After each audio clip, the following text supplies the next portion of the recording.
It is Wednesday, rawmike.richards.com, broadcasting live, 234 King Street East, the Pacific Junction Hotel.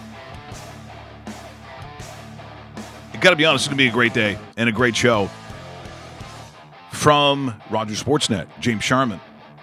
A lot of them would know from The Score back in the day. And he's in a pub. He's English. And he's brought a savory pie. That's right, I'm saying savory. Now, I realize a lot of our audience doesn't know what that means. It's just not sweet. It's the other one. And I saw, and I got a couple of stories too about these pies, but I saw one on the website, which is Real Pies Inc. in the East End of Toronto, available, or online. We'll talk about that. One of them has a curried onion in it with the meat, and I got to tell you, been a bit of a piss tank myself. I am definitely getting one of those. And you know, a little late at night, whatever, throw it in the oven. Oh, my God. As your wife is yelling at you, "What's going on downstairs? Shut up!" Kind of like that. We also will talk about some of the amazing events yesterday, and of the most amazing of them, Dave, Gordon Hayward is going to go to the Celtics. Brad Stevens, his coach from Butler, they're reunited. Probably should play that song, but and it feels so good, but we'd probably be canceled. Copyright. Oh, by the way, PGA, fuck off. What are you doing? So we play the clip of your event, give you the right credit, and we talk about, you know, who owns the rights and the broadcast rights. I dispute it like I dispute everything, saying, no, this is how we use it. It's a daily show. And then all of a sudden, no, don't agree with your dispute. Dicks. All right, just no golf then. No problem. And I'll make up stuff about who won, which might be more interesting. Except the majors. Except the majors. Yeah. And But other than that, we want nothing to do with it. Well, and we'll reenact it, and every single golfer is Russell. Just so you know. That's how we're going to do Russell with a new haircut, it. too. If that's what he'd be. I know. He's pretty... Mr. Fancy Pants. He's pretty excited about it. He was saying all the girls at Fillmore's were loving it, and he was making it rain. Actually, he was making it hail. It was more about the coins. Yeah. Yeah, he doesn't... Dropping quarters. Doesn't make a lot. Yeah, at least it's not Calgary with the Toonies or the Loonies. My God, I don't know who thought that With a was cigarette lighter. Oh, yeah. I'm just If saying. you're one of the bad boys, that's what happens. But we know Dave Bastel wouldn't do that because he only tells these awesome, great stories. That's true. What is a great story? So, again, we talk about Gordon Hayward, who was a beast at Utah, goes with his former coach at Butler, Brad Stevens. So, all of a sudden, Boston, pretty good, Dave. And so the Raptors, what'd they do? Their response? Get rid of Patrick Patterson. Well, I think Patrick Patterson is. Look, we've interviewed him a couple times. What a solid guy. You know, Good guy, good dressing room guy, good defender. All that stuff. But, you know, I don't know how much you actually lose in terms of being competitive against other teams. I don't think it's a whole bunch. In a very important offseason for the Toronto Raptors, if I look at what everyone else has done, and that's the entire league, so that's including the Minnesotas of the world. I think you'll also take a look at maybe a Philadelphia. It's only on paper because some of these guys haven't even played a game. Where are the Raptors now? Like, what is the next move? I mean, if your biggest move was spending, or some would say burning, $33 million a year on Kyle Lowry, like, I don't know. Is the team better or worse than they were a year ago? No Tucker? You know, Bach is a good player, but where are you now in the East if indeed we even care, Dave, about the regular season? Because 3-4. 3-4. Boston, Cleveland, right? And you know what? There's a pretty good debate that says Boston could be the better of the two. Than the Cleveland Cavaliers. See, I would not go that far. Yeah. I personally would not. Strengthen that team. Cleveland's losing players. I want to see Cleveland bring in a name. I want to see Cleveland bring in another name with LeBron James. I know they have a couple on the court right now, but it simply wasn't good enough for Golden State. I think Boston's closer than Cleveland than they ever have been with some of these moves. Well, I hope it's more engaging. I said the one thing that I will like about this season coming up is I'm going to be really curious to watch Andrew Wiggins and that Minnesota team now that's got some players, and they could be a little better than just a bubble team. And then taking a look at Philadelphia, who's kind of like they are the Edmonton Oilers of the NBA. They are the team that got all all the best players in the last, 5 years-ish? 6? Yep. Just like the Oilers got the best junior players in the world for at least that long. And now we're seeing sort of the fruits of that labor, if you can call it being bad labor. But you're finally seeing to the point where I'm looking at the Oilers. Is it ridiculous that I think that they could go to a Stanley Cup final next year, Dave? Nope, it's quite possible. I thought they were going to come a little bit closer last year too. So, you know what? I like the tinkering of the team. The younger players age that extra year, which always helps. I would be surprised if they're not at least a Western Conference finalist. And that next step is the Stanley Cup, right? Look, so they're right there. If that's a future, if the future is them getting to a conference final or winning a conference final, Yeah, getting to it. Yeah. I would be putting a little bit of money down on that. So we'll see what Philadelphia does. That's some NBA news from last night. As I said, James Sharman coming up in just moments here. Looking at Major League Baseball yesterday, the Blue Jays, they do win, but at this point, it just, as you're approaching the All-Star break, it's more or less, is it treading water? I mean, how do I even Yeah, that's fair. describe it? That's fair. This team isn't making the postseason. I think they're done. I think Marco Estrada is going to be part of a new organization in the next 3 to 4 weeks. And don't be surprised if they're shipping off another player or two. I don't think it's going to be this wholesale change. Some people are saying that. No, because I think it's time to clear the house. Now, that isn't happening. it's too hard to go right down to the wood, Dave, and start all over. I mean, you're talking about a number of years to get this done. So you've got to find those that are, you're going to keep in the stable, which I think Marcus Stroman's got to be one of them. I don't think you're getting rid of him, are you? Yeah, I hope not. There was a rumor about that yesterday too, which was kind of like I would be, unless there was some sort of deal that obviously we're not aware of that would make sense of that. But I would caution against getting rid, because then if you're going that far, then take it down to the wood. But I think to completely tear it down, they're not at the tear down stage. The problem with them is, and this is what you find now in professional sports, being in the middle. The middle sucks. The middle is the hardest place to be. I'd rather be, a couple of years ago and maybe even where Atlanta has been. Because Atlanta, you're at the bottom. You can go down as low as you want and then build up. But trying to do it from the middle and then go back down to go back up, good luck with that. We're talking 5 years. You're talking 5 years if that's what you're going to do. Couple comments online. Blow it up. Blow it up. I don't know if I agree with that. I mean, you have some pieces here that are pretty decent. I just don't like the way. That's not from a Roger stockholder, by the way. I can guarantee you that. No, I just don't like the way they sat there and in the offseason talked about addressing needs of getting this team younger and decided to re-sign Jose Bautista, bring in Kendrys Morales, continue to have Troy Tulowitzki at shortstop, who's sucking money out of the system. No, but no one's going to, like, if you, Tulo's contract is pretty awful, it's isn't it? Heavy. $20 million for a guy that's going to bang out 4 or 5 home runs by the All-Star break. I don't know if I'm paying that. Yeah, I don't know how you get rid of it either. Who's picking it up? Yeah. Like, I mean. Oh, good point. Yeah. It was last night, or actually yesterday afternoon, Yankee Stadium. So the Blue Jays are kind of cruising. They look okay. Yep. Aaron Judge is going to hit this home run. All rise. And it's, when he hits the ball, it maybe might be 5 feet where you would calculate it being over the fence.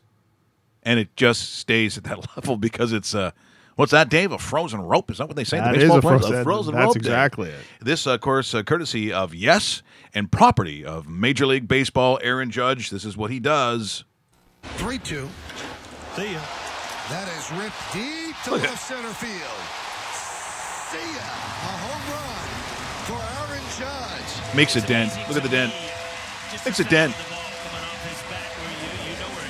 30-foot line drive. Yeah, I'm not going to hate this in the home run derby, by the way.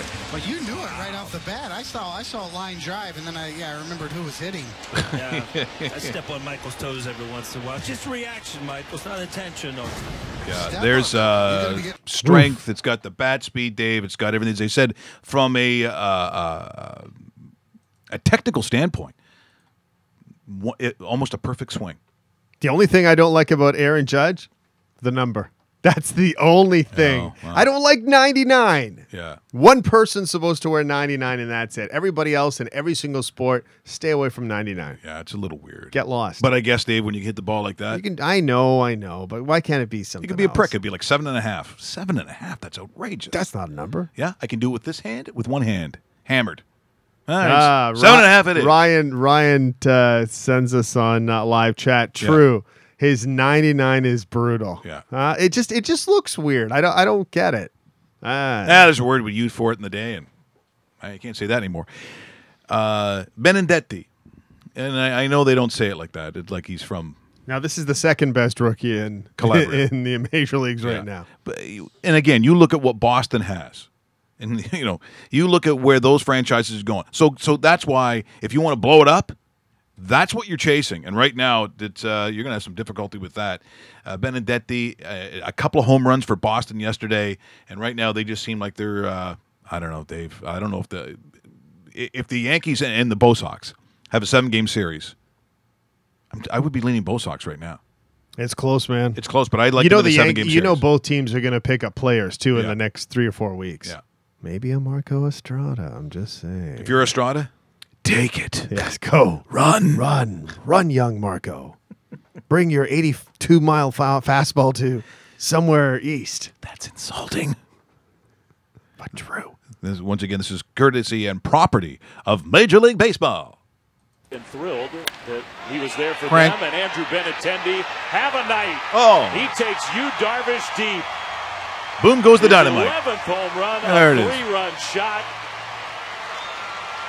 And, And the Red Sox have blown this game wide open. the thing I also like about it is he's got flow. He could be a pitcher for the Mets because they seem to have that going for them. That and the hospital cards. That and not the ability to even play the sport anymore. So a little bit of baseball, the Blue Jays win, but whatever. People looking forward to the All-Star break. To me, the home run derby might be one of the best ones. I don't mind it. I don't mind though. Yeah. Like when you talk about the fan events, I guess you can say baseball's the best out of the group. When you look at what hockey does, what the NBA does, the dunk competition used to be good about 10 years ago. Yeah, it's sort of And jumped then the it's shark. kind of like, it's mind you, a couple years ago it was exciting when they had that kid Levine. from yes, Levine was unbelievable. yeah, not Sean. No, there's jumping involved in this one. Yeah, Of at least an inch, yeah. and then without panting and dreaming of wagon wheels. By the way, for anybody watching us online right now, and there is a ton of them, we're testing out some GoPros. We're going to have our regular setup, hopefully by as early as next week. Well, So- super improved setup. It won't Yeah, look like it was before. It won't look like this exactly. Like when you're looking at the picture of me, you see kind of the Pacific Junction Hotel in the background, which actually, you know what, it's Looks great. It looks really good. So I'm just saying, next week there's going to be some narrowed shots, and everything's going to look a little bit different. So for now, this is what we're doing. Look at all that delicious booze. Look at it. It's so good. And it's staring at you too. Glug, glug, glug. To stop taunting me, booze, because you're going to lose on that one. Let me tell you right now.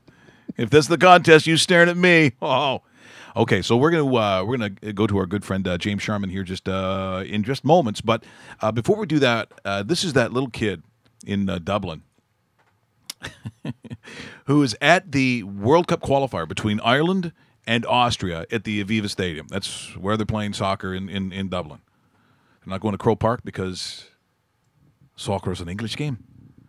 But this is the late tying goal. So as we go to James, once again, a World Cup qualifier. It ends up being 1-1 Austria and Ireland. But this little kid's fantastic. We're going to watch this, and on the other side, James Sharman from Rogers Sportsnet.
How was that not a goal? Let's go to football expert James Sharman from Kent. I want to say Kent. Is it Yeah, Kent? that's right. Kent. Yes, Yeah, Kent. south of England. Yeah. Although 27 years ago, so I'm Canadian. Just a weird sounding Canadian. So when someone says, for instance, one of the wines, it's J. Lore, is a Seven Oaks.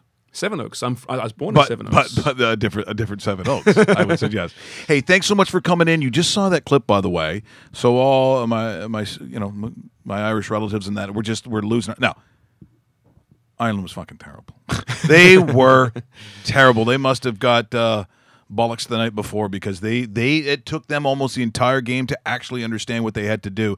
But in a case like that, I still don't know what the official was saying, why it did not count, why that goal didn't count. You know, it's a very inconsistent referee match, which most games are nowadays. And for me, I mean, you're right. That last disallowed goal, it should have been a goal. The call on that play was a foul, I think, essentially, on the line. Like, no, just defend your line. The defender was very, very weak. Yes. But Ireland were going old school, British, Irish style football, punting the ball forward. Austria, who actually have been really disappointing so far in this campaign, were sitting back. They were terrified.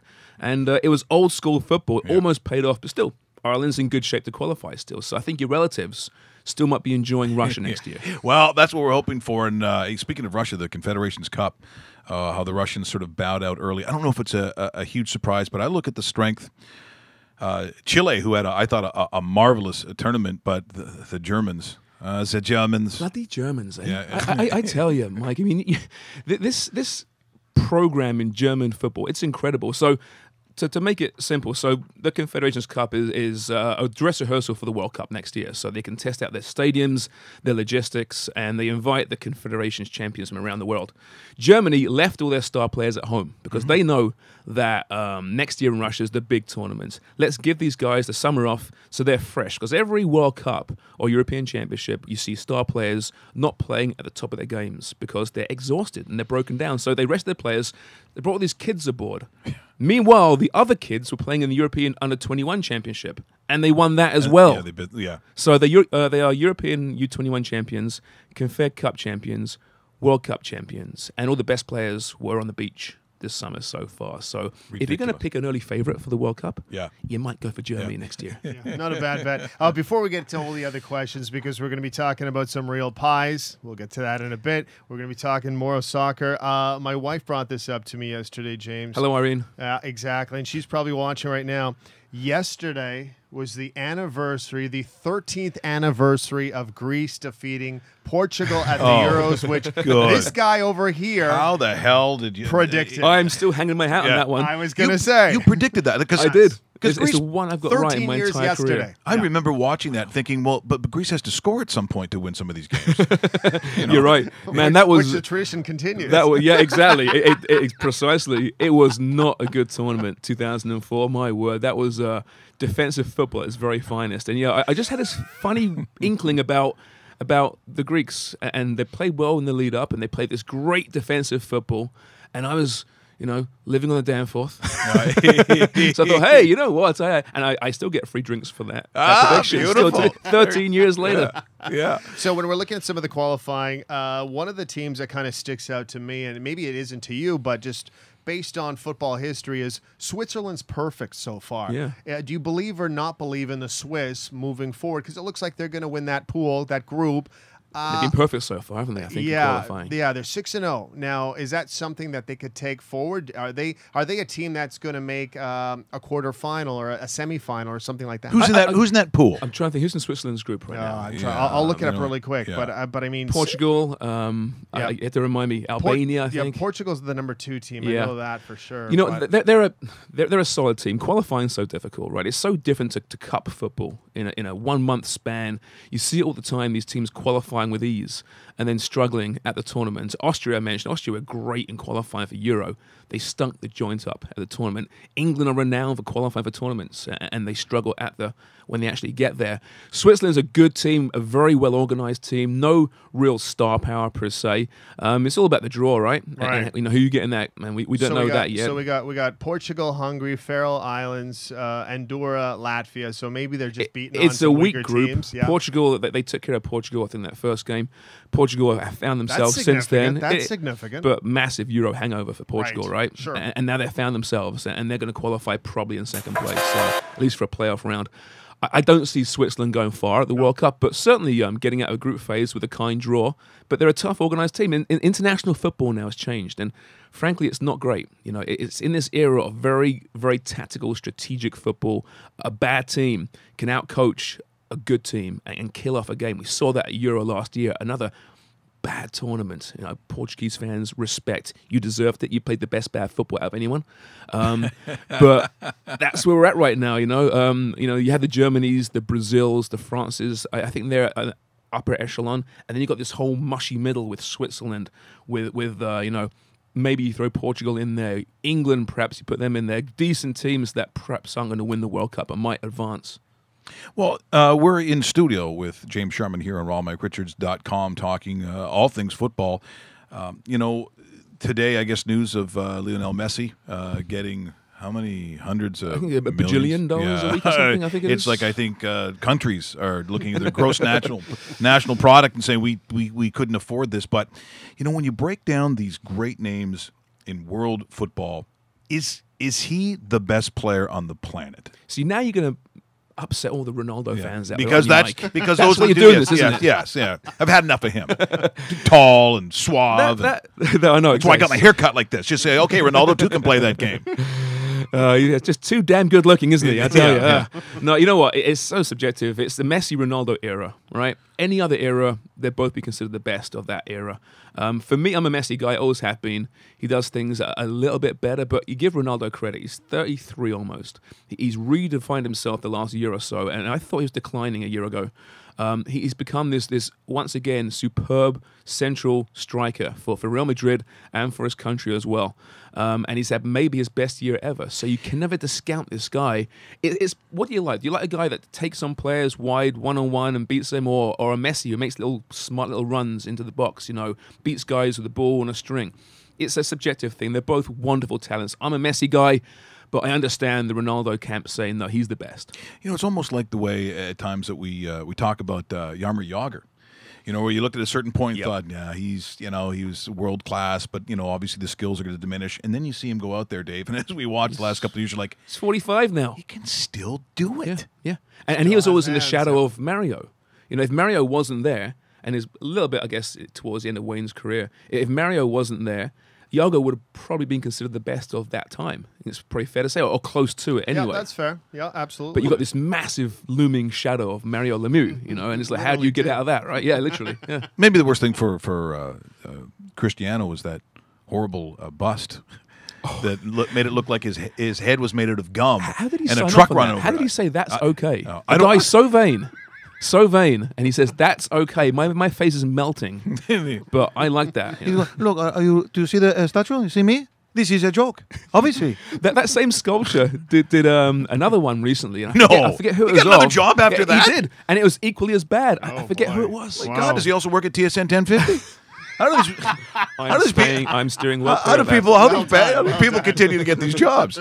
But it is, I look at the national programs, and sometimes I don't know because I came late to football. There are people who knew me back probably 2000, 2001, where I couldn't name one professional team. Oh, probably because of Rod Stewart, I could say Celtic and United.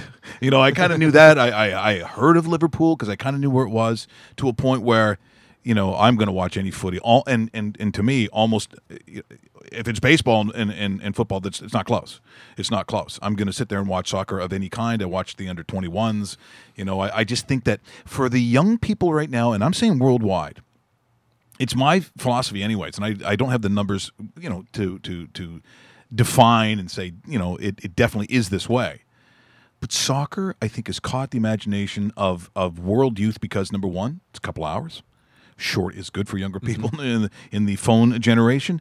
And they also know that, for the most part, they are the best athletes of their country or in that sport being represented in that moment.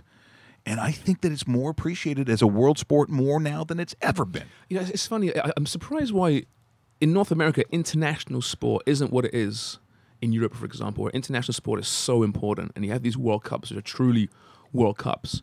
And I think that's why, you know, no matter who you are, where you're from, at least once every 4 years, you can have some interest in a big tournament and really embrace either where you're from or your roots. It's real tribalism, perhaps more than any other sport, and maybe that's why. You know, everyone can play soccer, right? Anyone in this world can play soccer at some, and probably has at some point. Russell can't.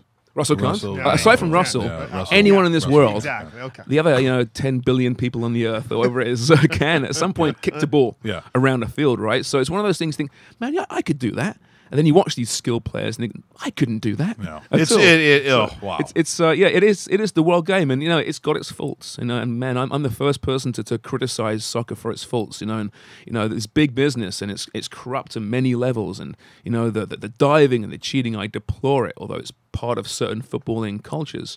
But as far as the global game, no one plays. No one. Biggest numbers in the world playing soccer, bar none. Most eyeballs on World Cups than any other sport. So it's doing something right. I think it's the simplicity of it that works. Back in 2014, we saw Brazil get embarrassed by Germany. Now we fast forward to Russia. Is Brazil back to where we're used to seeing them? Because if you look at just watching soccer in our generation, Brazil always a superpower. Are they back to where we know Brazil, the country? I think they're very close. They're doing very well in qualifying. They've got their swagger back. Yes. And even in the World Cup last time around, I thought they're going to win that thing on home soil. And we're all blown away by that 7-1 demolition. Yeah. I mean, it's still to this day the strangest result I've ever seen in my life. It's incredible what happened on that day. They just imploded. There were some injuries. Their leadership wasn't there. That the pressure finally got to them. But prior to that, they've been very good. But this time around, a good young team led by Neymar, who 4 years later is an even better player, might be the best player in the world right now. I mean, you talk about Messi and Ronaldo, sure, they're the easy choice, but Neymar's not far behind, a teammate of Messi at Barcelona.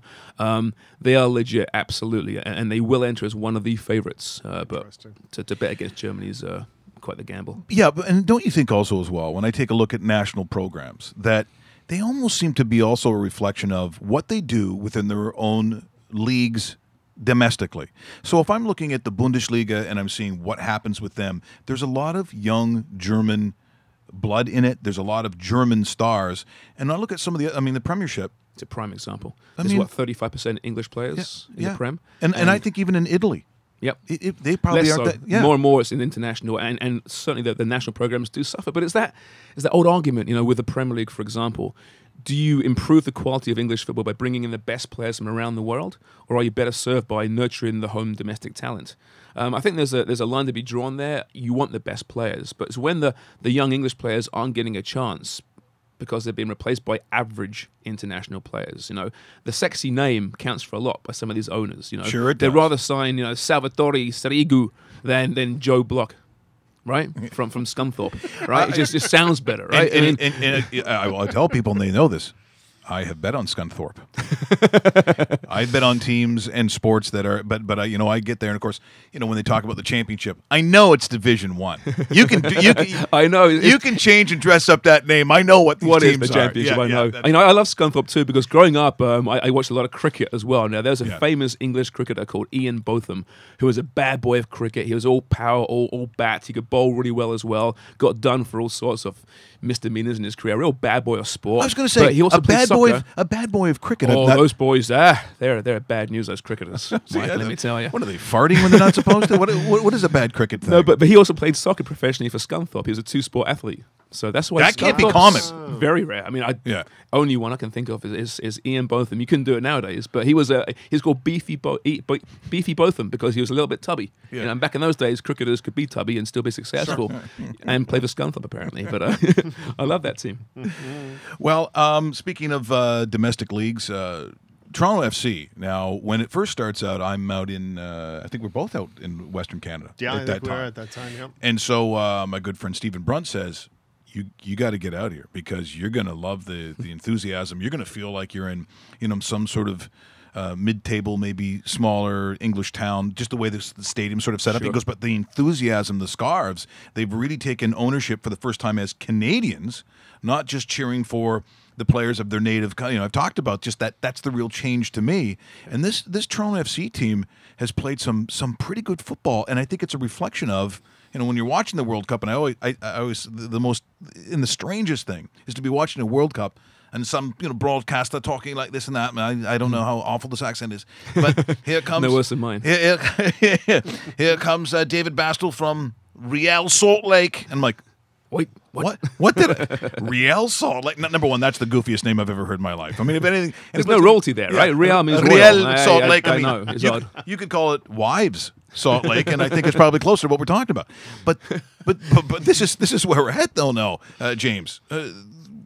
MLS is putting guys in of that caliber. Yeah, absolutely. Yeah, I mean, MLS has come a long way since 2007 when TFC was born, and you're right, it all kind of began in that stadium, and I thought we'd be seeing all the expats, the old grizzly old Brits, and that coming out and begrudgingly watching football. But no, they're young Canadians, male and female, and they haven't gone away. They've really embraced this team as something of their very own, and they might. A lot of them do support Canada vociferously, but a lot of them have their other teams around the world and countries. But they've embraced this as their own, and it's still an amazing place to go to watch a game. The stadium's improved over the years. I've always loved BMO Field from day one.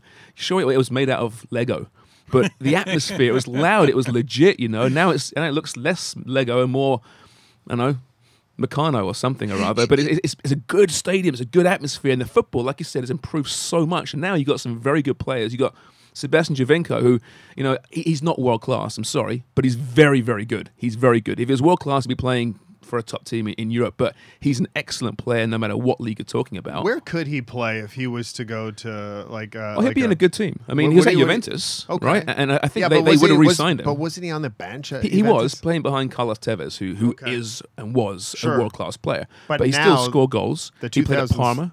Before. Okay. I think now at 20, I mean, listen, Giovinco's not had a great year. Right. We're seeing flashes again now. He's been hurt a lot. Yeah. But I think if he went back to Europe now, and there'd be a number of clubs lining up to sign him. I guarantee that.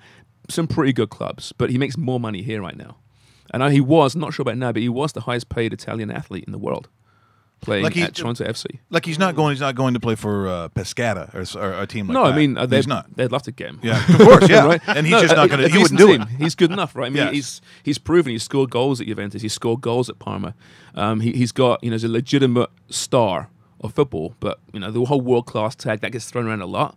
Sure. Overused. Too. I think it's overused. Yes. Yeah. There aren't that many world class players across the globe. But I think that's the difference. Is when Jermaine Defoe comes over here, or some of these players, and even when the Beckham deal happens, all those almost seemingly at the beginning, I get why they did that, and I think actually CA was a big part of manipulating. The Lord God Beckham to actually be here, and now you're seeing maybe there's a decision at some point for a legitimate European or South American who might look at these different leagues and go, well, maybe MLS in my prime or just coming up to it.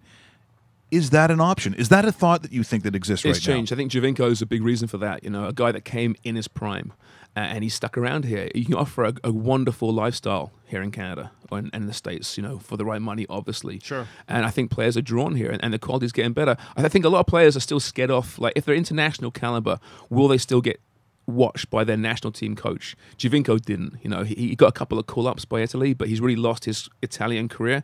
That's hurt him. Jermaine Defoe, same thing. He was being ignored by the England setup, and that's one of the reasons why he went back to England, and it's worked out for him. He's been recalled now. So I think globally there's still a bit of arrogance against MLS by national team coaches, certainly.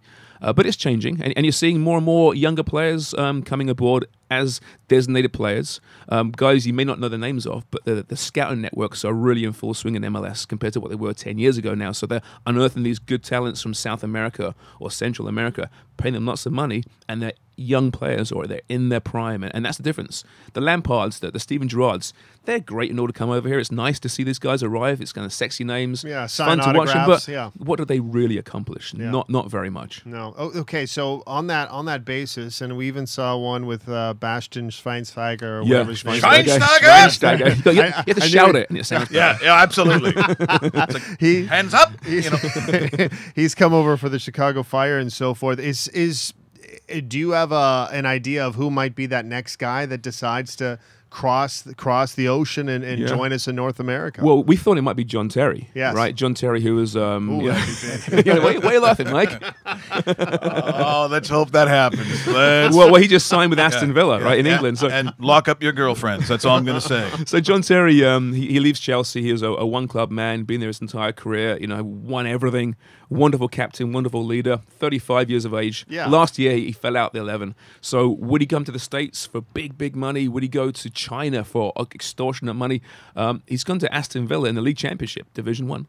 Yeah. Because Championship. Yeah, from I a got you. football standpoint, he's making less money, but from a footballing standpoint, that offers him more, I think, than over here right now, which says something. But he would have been a big name. He might come next year. Wayne Rooney's mentioned as well. Yes. Zlatan Ibrahimovic. The big names, aging players past their prime, will still be targets of some clubs because, like I said, you can sell shirts. The fans do want to see them play, but from a footballing standpoint, it might not be the best choice for some of these teams. Well, I think the comeuppance in a league is when the fans recognize, like when they're not dazzled by the sparkly jewel. So if now again, Zlatan Ibrahimovic comes over. I mean, because we've seen so much that he has done, not only for his national team but all the professional teams. I mean, it might even be borderline about how good he could still be. Like there still could be obviously some skill there, but I don't think it's like it was before, where the names come over. And I think now that as North American soccer fans are a little more sophisticated, they're like, that's the word. Sophisticated. This, It's very much. This guy's in the twilight of his career. This is the waste of money. The fan base has changed so much. They learn the game now more. They know soccer. They are just that word, sophisticated. And the average fan now, I think, can watch an aging star and say, man, that's an aging star. Frank Lampard isn't what he was 5 years ago. Steven Gerrard is a shadow of his former self. A lot of players can see that still. These guys would be what, their mid to late 30s? Yeah. Yeah. Exactly, right? And lots of miles on the clock there as well. So fans, and MLS sees it as well. They don't want to be seen as his retirement league, and they're doing all they can to change that. Jermaine Defoe is an interesting one because we thought he was past his best. He came here, he scored goals, didn't work out in the end. He went back there, went to Sunderland. They went down last year, but scored a lot of goals. Got recalled to England. So some guys. Queen's Park. The Rangers. Who did he? QPR. Yes, that's who he came from originally, did he not? No, he came from Spurs originally. It was a bunch of places he'd been at. But, had always scored goals. I thought it was a great signing when they got him. Like, really, Jermaine Defoe? He's an older guy, but belies his years. You get those guys occasionally, right?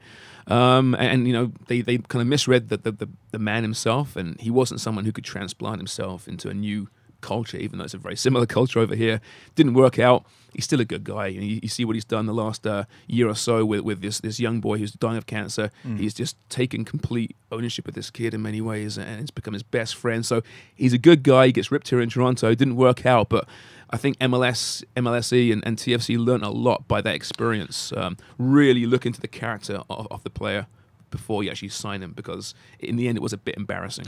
You know what reminded me, Dave, and that is when in the great, even though I love that year, the John Candy, Bruce McNall, Wayne Gretzky, and the Argos, and I was down at every single game, and I loved those guys. I loved that year. There's nothing about it I didn't like.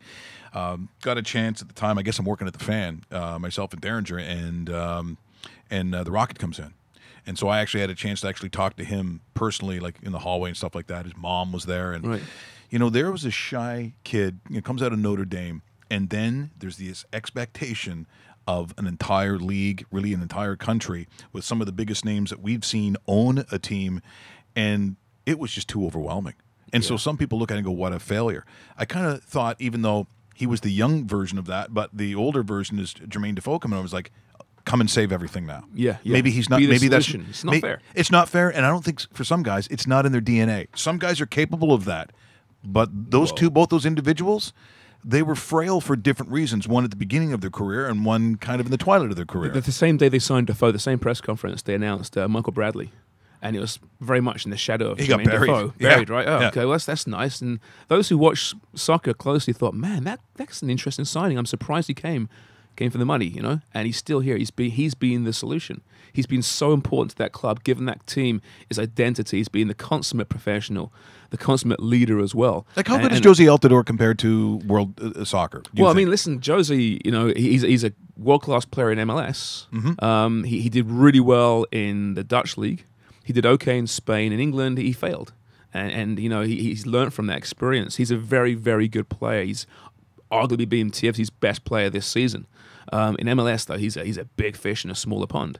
I do wonder whether he's still got unfinished business overseas. You know, he loves it here, obviously, but you know, he's a competitive guy, and he has got the reputation of having failed in England. I wonder if some of these guys have unfinished business. Michael Bradley too. You know, this guy. Listen, he can own MLS. He's been a wonderful signing, but you know, he did well in Europe. He didn't fail in Europe.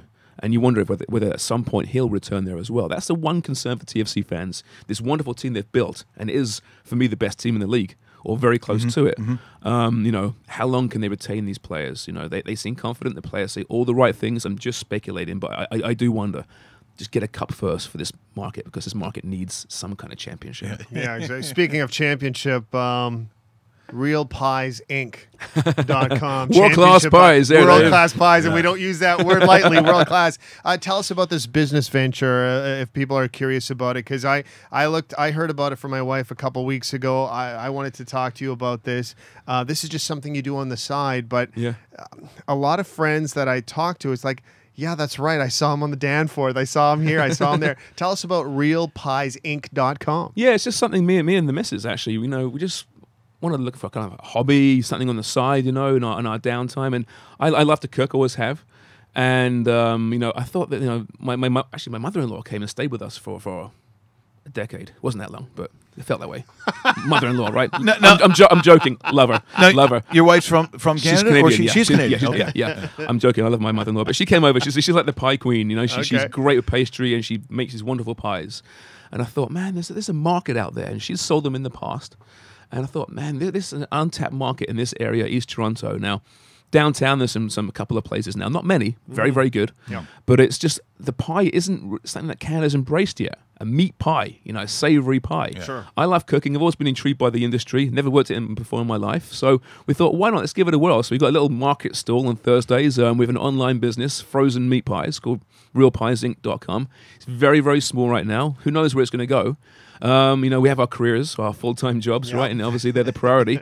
They pay the bills. But this is something on the side, and it's a lot of fun so far. And I'm learning all about meat pies in the process. My pastry, I tell you what, it's pretty good. I couldn't bake 6 months ago. I had no idea how to bake. Right. It's been like fast track at pie school, which sounds not quite as cool as perhaps it should do. So what? So we got a steak and cheese in front of us, but what else? What are some of the other ones that you offer? Well, we do the traditional ones: steak and kidney, chicken pot pie, beef and veg. My favorite though is actually a soccer-related one. I call it footy pie. It's a chicken balti, which is a mild Indian chicken and onion curry. Now, I discovered this a few years ago now at Manchester City, actually, at the Man City Stadium. Every football stadium in England have chicken balti pies. They sell every season 250 million of these things. Wow. It is insane. I saw that on the on your website because I had to go to it, and as soon as I saw that, I said, "Well, that's the one I'm eating." I would have brought that if I had known. You know, because you know, because people have to realize now that, and I think most do that follow the sport. But you can't just take a pint or a cider or whatever, and where you can see the pitch and sit down. The same goes for hurling and Gaelic football. Right. So I went in there and said, "Are you fucking kidding me?" You know. So they're like, "No, you have to." So you're guzzling Guinness. Yep. You're just throwing the black stuff back like that, and this, and they're having the cider, and then you get one of these pies, and you just. Yeah, it's and it's the best. It works very well together, doesn't it? It does. It's beautiful. A real, you know, there's no pie culture here. So I say, we've got to bring the pie culture to Toronto, you know, and to East Toronto where I'm from, you know. So, it's just that. And right, post pint, it's incredible. It's nothing like it, right? So we sell these frozen pies. So fill your freezer and then come back from the pub or a few pints and stick it in the oven. And my God, you'll be 10 pounds heavier the next day, but it's worth it. You know, if Jess were really nice, she'd bring in a couple of pints, we could have, you know, some pints and a pie, like the lovely Jess. You've seen her on the show. You've heard about Russell's Undying Love, that very awkward card moment. That's true, So maybe if Jess would just, you know, if we have a little bit, I don't think the owners would mind. And it'd be lovely to have. She's doing nothing. I don't. She's doing absolutely. She's staring at me. Nothing's going to happen. But it is true. And look, in our business, you just know. Obviously, we never quite know what they're thinking or why they're doing it. So sometimes it's good to have something on the side because I'll be honest, it's not easy. Sometimes being married to those of us in the media industry because your wife's like she sees other people either being let go or going to. It's like. Well, what are you going to do if something happens? That's right. Meat pies. Yeah, exactly. No, it's purely a hobby right now, and we know it's fun on Thursdays at East Lynn Park on the Danforth. No, where is that? Where is that exactly? It's between Woodbine and Coxwell. Okay. East Lynn Park Farmers Market on Thursdays, and we're doing good business there. People seem to really like them there. Well, we're going to put it on this show. Yeah, exactly. We do that absolutely. No, it's been good, and like I said, it's funny. Last season, if you remember, there's an FA Cup match, Arsenal against Sutton. And there's big controversy because there's suddenly this shot of this backup goalkeeper eating a huge pie on the sidelines, and it was hilarious. Oh, there he is, the backup goalkeeper, who also happens to be the assistant coach and the janitor. This small, tiny club called Sutton, right? Yeah. And it turns out he had some kind of bet with some gambling company, and a certain minute would he be seen eating a pie on the sideline. So that's a great bet. It was a great bet, right? But he got found out, and the FA had to investigate, and it got all nasty and stuff. But I want to find that guy. He'd be a great guy to pitch these real pies, I tell you. Well, after reading the book, and I'm still reading it, The Fix. Oh, it's incredible, yeah. Every smallest thing about the game is fixed, right, in some regard. You're in the fetal position, so, of course, and I'm betting on football, all the time. And it'd be my highest. Like, I do well at betting. But it's extremely high when it comes to football, and it doesn't matter. It could be the African Cup of Nations. It's usually smaller leagues, smaller championships, guys that aren't being paid very much money, and they can be got at as opposed to the top players. Right? Do you think that sometimes you see the inconsistencies? Do you ever take a look at a major match, so in the Prem, and think that just doesn't look right? Does it cross your mind? You know what? Because it doesn't from me. No, I'm not that cynical. Declan Hill, I'm sure he disagree, and I bow to all things match fixing when it comes to with Declan. He knows more about it than anyone probably in this world. Does he live? He doesn't live in Canada, does he? Yeah. I want to have him in, but I'm just afraid with these windows. that I'm going to see something with a Russian or Chinese license plate. He is a fantastic interview. Yeah. He really is. He opens your eyes. He does. It's scary. It's frightening. But I'm generally not one to say that foul was that the referee's being got at. I think the top level is less so. I'm not saying it doesn't happen. I'm sure it does. But top level, it's not so much. Maybe the smaller teams at World Cups, they can be good at. It's been proven. You read the fix. He mentions that. But often, I know there's been games in Toronto over the years. Like amateur games where there's been some guy up in the stands on a phone, and he's literally relaying information to some Indonesian betting syndicate. Yeah, This is like amateur soccer in Toronto, and guys in Asia are betting on this thing. So it's rife. It really is. And FIFA, as Declan will tell you, just don't take it nearly seriously enough. Well, with the change at the head of FIFA, which was almost laughable too. I mean, you looked at some of the things that they did, and I'm going back to again more of my Irish misery, but that whole thing with Ireland and France, back in the handball, my Thierry Henry God, handball. Thierry Henry, fuck me! In a way, I almost burned the place down. But just the way everything was sort of manipulated to make sure that France got there.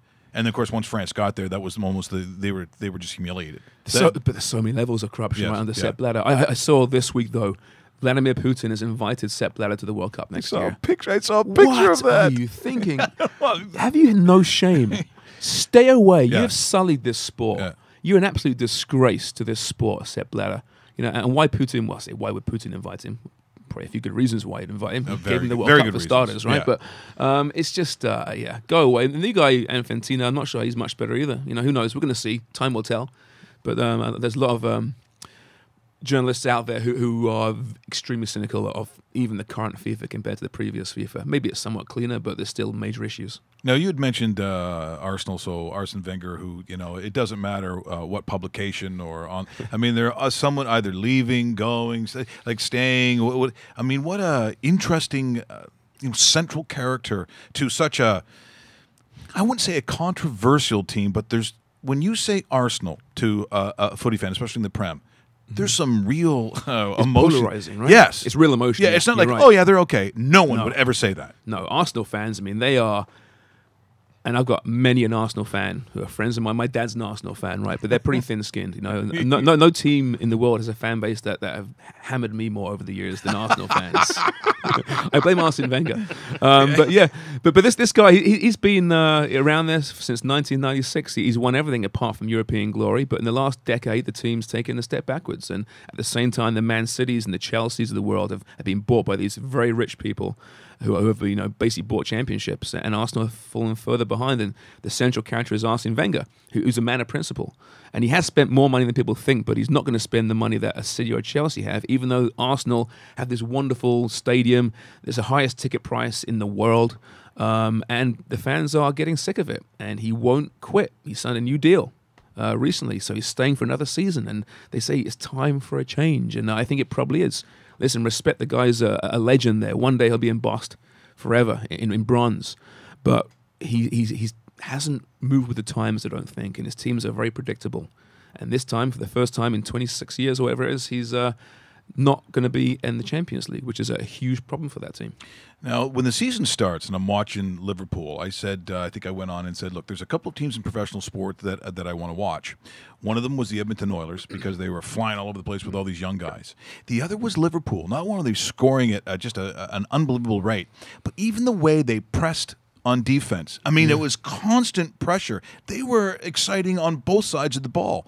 But it kind of falls off, it tails off for them. What happened to Liverpool this past season? Yeah, it's funny. I mean, 80s you mentioned there, right? The 80s, you know, Gretzky at Edmonton and Ian Rush at Liverpool. They were the team to watch, the most successful team. That's why I'm a fan of this team. I was a kid in the 80s growing up. You know, my family had no real strong allegiances to teams. Yeah, because where you are geographically, I'm from London. You should have picked the London team. Yeah, exactly. But, you know, even my old man's an Arsenal fan now. Like, back then, I didn't know that. You know, he's not a huge soccer fan. So who does a kid support? They support the best team, right? So I chose Liverpool, and there were some great years there. Then it all went wrong, right? And you know, it's been more lean, you know, in recent years. But they've got a new manager in place now. It's a team that really fell behind when, like I said, the Chelseas, the Man Cities came aboard. United's always spent lots of money. They really fell behind. They didn't move with the times, and they suffered because of it. But now they got Jurgen Klopp, the manager, this German guy. He's been there for a couple of years. He's really kind of rebuilt this team in his own image, a very fast-paced, high-pressing team. It's called the Gegenpress. It's fun to watch. You know, they're going to score lots of goals. They're going to probably concede lots of goals. It was a big issue last year, their main issue. But they're back in the Champions League again now. They are a fun team to watch. Again, a dynamic team. And in this era of quite defensive football, they are one of the contrarians. And it's great football to watch, albeit frustrating because, man, they score 3 great goals and they concede too late and you start, you know, getting nervous. But, yeah, they're a team. If you're going to support a team, pick Liverpool, people. Well, and here's something else, too. It's funny watching one of my favorite movies called In Bruges. And so they're trying to discuss that the actual city in Belgium, because Colin Farrell doesn't like it. He doesn't like it. He thinks he's trying to figure out it's not great. And he goes, well, where would it fit? He goes, well, it's, you know, it's fucking in between. You know, it's like Tottenham.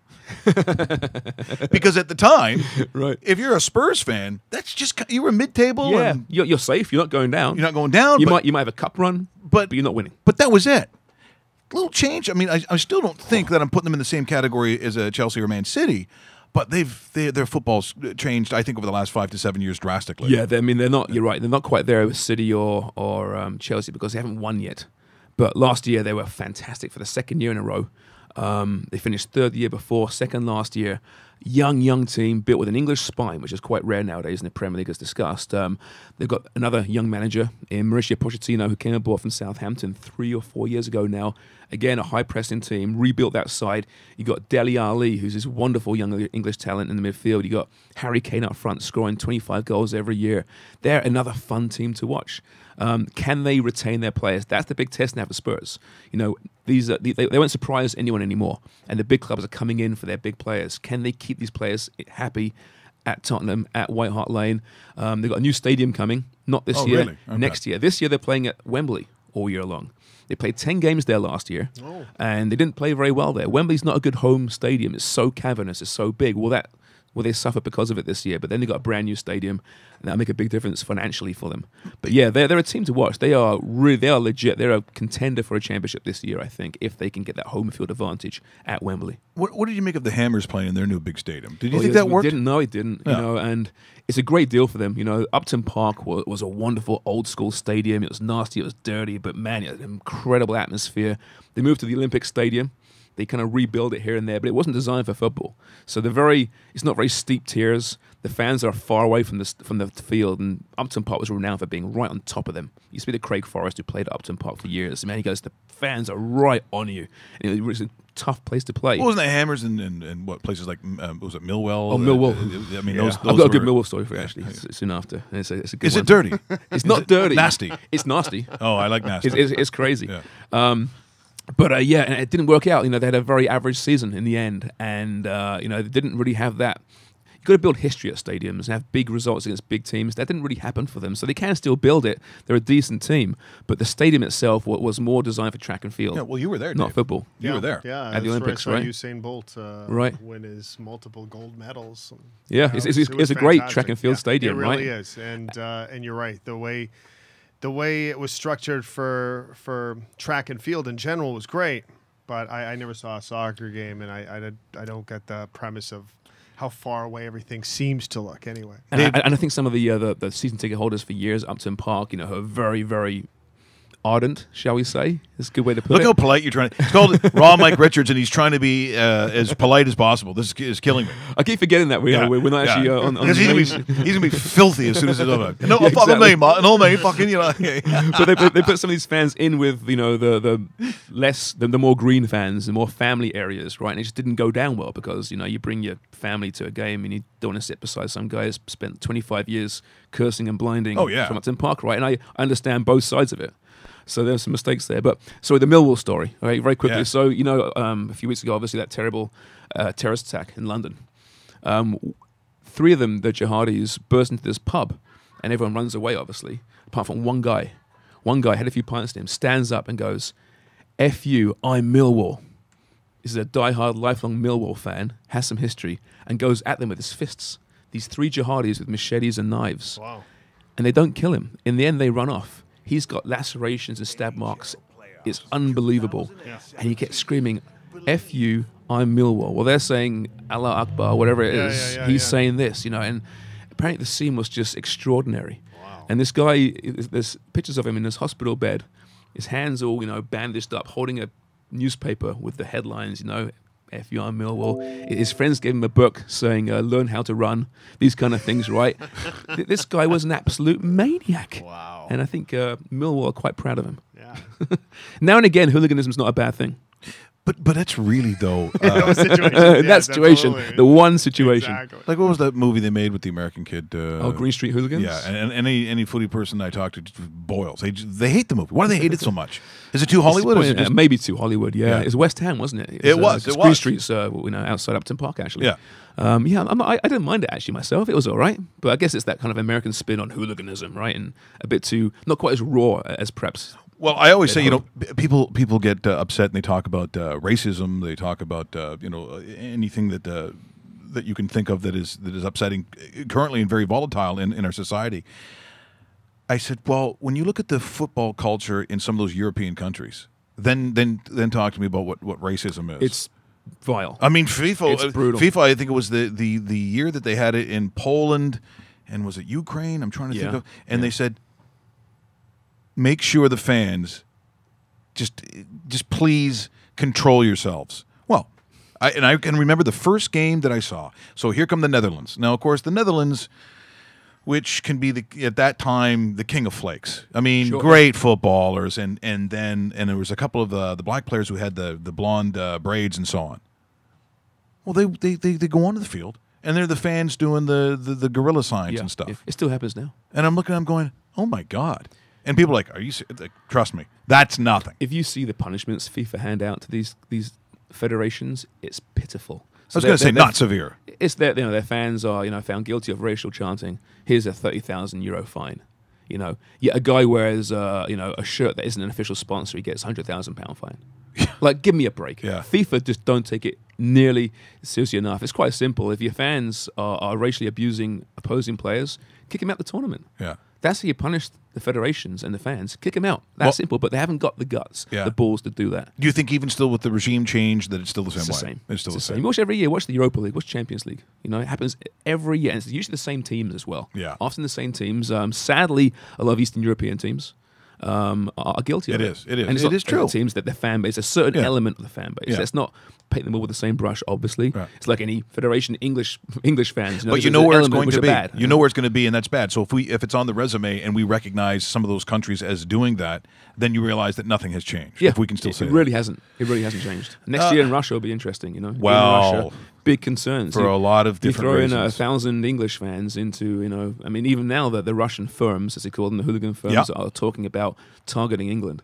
You know, and you hope the Russian authorities have it under control, but you do wonder. And Dave, who covers and has covered a lot of international events, the thing now that we have to throw into it is that whole issue of terrorism. Yeah. Because, you know, when you think about it, Dave, I mean, you've been in some of those massive facilities for Olympic events. How are you supposed to cover everything and everybody? That's what I always fear. Exactly. And they try their best, too. And I know you've been to a lot of these, too, where you're actually there's multiple gates, and at every single gate there's at least 10 to 15 military presence, and you see the guns, you see everything, but somehow it only takes one to get in. Get in. And even the stadiums you can govern to a certain point, but it's the fan zones outside, Correct. the crowds in the town Absolutely. squares. You can't govern that. How easy would it be? Right? It's a terrifying thought. But it does go through our minds. Yeah, 100%. Yeah. And you can't not go to these events because that's how these people win, right? You can't let it affect you, but obviously it's only natural you're going to think about it. Well, the game in Paris, as I was watching it, Great example, yeah. and you hear that bang, I was like, I just assumed it was crazy soccer Yeah, stuff. some kind of flare going off or something. Yeah, I mean, that's every Italian football game I see. It's like if it's in Rome or something, it's AS Rome or something, and the flares and the fires are going off. And It's crazy, You isn't can't it? even see the players because the smoke is going through. I think it was Buffon who one time his hair was on fire. One of those games, like what goes through the I minds know. of these people? And they sneak them in somehow, right? Well, I know they actually ban them. Most stadiums ban flares, but they somehow get them in there, right? like, where are they hiding them, Mike? Yeah. That's the question. Yeah, That's my exactly. big concern. Hey, Enzo looks big today. Yeah. He's not sitting down much. That's odd. It's always, here's something from FIFA. The fans at AS Roma, yeah, we know. Yeah, there's and playing in front of those empty stadiums, which is always so weird. There's one little pocket of fans Yeah. it's glowing red. It's like, Yeah, that's right. James, thanks so much for coming in. You were a pal for doing this, and it's great to catch up with you and find out what you're doing. Dave, look at this. Real Pies. Real Pies Inc. Ink? right. I tweeted Ink. out the link as well. Definitely Thank you. give it a look too. He's on the Danforth every single Thursday morning, I believe. Correct? Thursday afternoon Afternoon. and market, 3 till 7. 3 Eastland till Park 7. Farmers Okay, Market. And then, very good. like I said, online you can order and we'll figure it out how to get them to you. That's awesome. But I want to thank you guys too. Love having you guys back on air. It's about time. that's Been great. huge fans of you both for a long time. Me and Dave go way back to the Ex- score days. exactly. I couldn't talk to you for a long time, Mike. I wasn't allowed to. Oh, But prior to that, we chatted quite a bit. on the fan in Calgary, which is always fun. Is like, That's oh right. no, don't talk to each other now. I'm like, oh come on, get over it. I know, exactly. Now we don't care now. Yep, we'll It's chat. on. Have this very special gift that only the A-list guys get. That's true. He's Sometimes I right. forget. There's I'm only just been like 2 of these handed out. Yeah, there we go. Just Thank you just very a- much. so- open that up Take a look at it. and once that's again, awesome. and it is the raw Mike Richards official. I love it. Coffee mug. Which, I love a coffee mug. I do. Yes. I love a coffee mug, and that's a good coffee mug. yeah, and I should tell you that it's made by. They got to come up with another name. It's Dixware. Where's the camera? Dixware. Well, it's being shown on camera right now as we speak, and enjoy. Dixware? Dixware. Dixware, yeah. Well, I'll think of that when I'm drinking from Yeah. it. Thank you I so was gonna much. say That's people- fantastic. People try not to do that, as a matter of fact. And go by, and I think you're ready for people to give you the full on Gordon Ramsay as you're bringing the pies going. 100%, yeah, Hey, yeah. fuck, big yeah. boy. I like the big picture thing here. Yeah. Get a fucking grip, yeah. Gordon, if you're listening, Yeah, give me a bell. yeah. I'll hook The you up. pies raw. Yeah, it's frozen, Gordon. Yeah, exactly. It's all right. What? There we go. We just become best friends? Yup. You want to go do karate in the garage? Yup. It's Once again, James, thanks so much for coming in. Very much, Mike. What a I've enjoyed that, blast! mate. Anytime, Excellent. pal. Thanks, James. Talking a little footy. Make sure, of course, as always, you download the podcast. Yesterday with Dave Anderchuk, by the way. even though we didn't have the cameras going, thousands apparently watching that thing yesterday or listening to it, so we appreciate that. Remember, go to the podcast. We'll send out the link later today. And as always, our dedicated YouTube channel. And remember to subscribe to it and rawmike.richards.com. Have yourself a great Wednesday. We'll see you again tomorrow. Don't worry, the big cameras are coming the following week, along with more promised big announcements, which I also do every week.